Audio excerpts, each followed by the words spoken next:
ازاي بيتم تركيب تقويم الأسنان؟ وهل لو عندك جير زي كده ينفع تعمل تقويم؟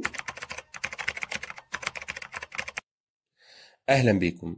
أنا دكتور عمرو سامي. بس قبل ما نبدأ، لو لسه جديد في القناة ما تنساش تعمل سبسكرايب وتفعل الجرس عشان توصلك فيديوهاتنا أول بأول.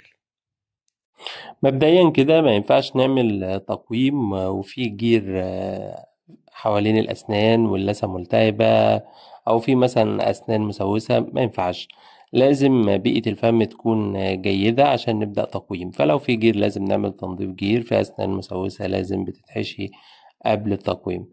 هنا في الحالة دي بعد ما عملنا تنظيف جير وحشينا الأسنان المسوسة، بدأنا أول خطوة وهي الأسيد إتشنج.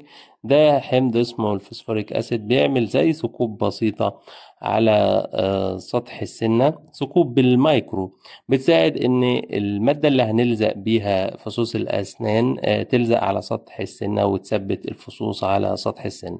بعد كده لازم بنغسل المادة دي كويس جدا زي ما شفتوا، وبنبدأ نركب فصوص الأسنان فص فص. طبعا كل فص بيكون حامل المادة اللي هيتلزق بيها على سطح السنة. كل فص بيتظبط في 3 اتجاهات، في كفيرتيكال وكهوريزونتال وكأكزيال، بحيث ما يكونش ملفوف.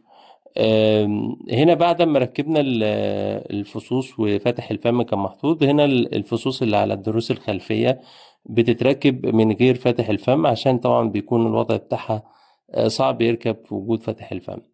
هنا بعد ما خلصنا وركبنا السلك، هنا الأرقام بتاعتي وصفحة الفيسبوك. ما تنساش تعملوا سبسكرايب وتفعلوا الجرس وتشوفوا الفيديوهات اللي قبل كده.